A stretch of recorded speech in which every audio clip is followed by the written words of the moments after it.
আগের মতো আর যে যে যা কবিতায় শুনবি আওয়ামী লীগ 17 বছর রাজনীতি করলে বাংলাদেশে, পরে গতি নেই, পলাই ইন্ডিয়া যে নরেন্দ্র মোদী তার স্বামী, তার সাথে বনবাস। শেখ হাসিনা সরকার বারবার দরকার নাকি?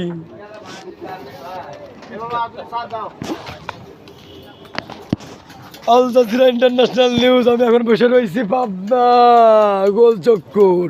হে আমার সব ভাইয়েরা আছো তো আশেপাশেই, যে যে যার যার মতো হাইক্সের ভিতরে ঘুম দাও, হাইক্সের ভিতরে নিরিবিলি ঘুম দাও। আমি আমাকে সাইডে ডিউটি অফিসার আছে পাবনার, তাকে সাথে আর কি মারতেছি, ফাইজলামি করতেছি।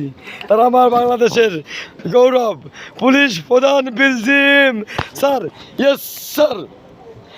আর্মি প্রধান চলে আসো আজিজ স্যার। Yes sir. আরে যে সাইজন অফিসার নাকি? হ্যাঁ, আমাদের বাংলাদেশের টাকা কীরকম কানাডায় বেগম পাড়ায় কিলো। আমি কে যেখানে এখন ডিসিশনে উপস্থিত করবো, শুনবো নাকি? আপনারা জানতে চান? ডিসিশনে ফোন করবো, আস্তিকা এদিকে আনবো, এদিকে আনবো, ওসিরে এসপি আনবো। বাংলাদেশে কি চলতেছে এগুলো তো জনগণের জানা দরকার, নাকি জানা দরকার না? শালা চোররা দেশ শাসন করে দিতে হয় নাই, আমরা জনগণরা চোর বানাইতে হয়ে গেছে। শেখ মুজিবর কিরা চোর, শালা 8 কোটি লোক 8 কোটি কম্বল, আমার কম্বল কই?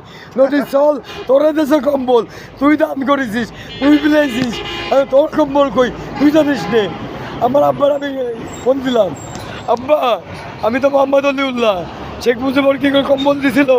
ওই কি না, আমরা তো সেই সময় কোটিপতি ছিলাম, আমাকে তো কম্বল লাগিনি, তাহলে আমাকে কম্বল কই কিলো?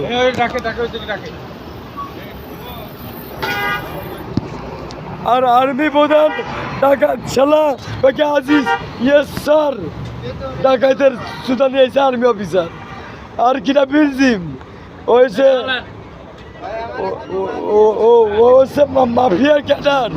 মাফিয়া ক্যাডার বিলজিম, ওরা বানাইছে পুলিশ প্রধান। আর আমরা হয়েছি বাংলাদেশের জনগণ সমস্ত চোর, ওরা শাসন করতেছে। চোরা টাকাতে বসাই দিয়ে আমাকে শাসন করতে লাগাইতেছে, আর আমরা হয়েছি সব গাদা, তাই না পুলিশ ভাই? লা ইলাহা ইল্লাল্লাহ মুহাম্মাদুর রাসূলুল্লাহ। Update Al Jazeera news, latest news কালকে ইনশাল্লাহ।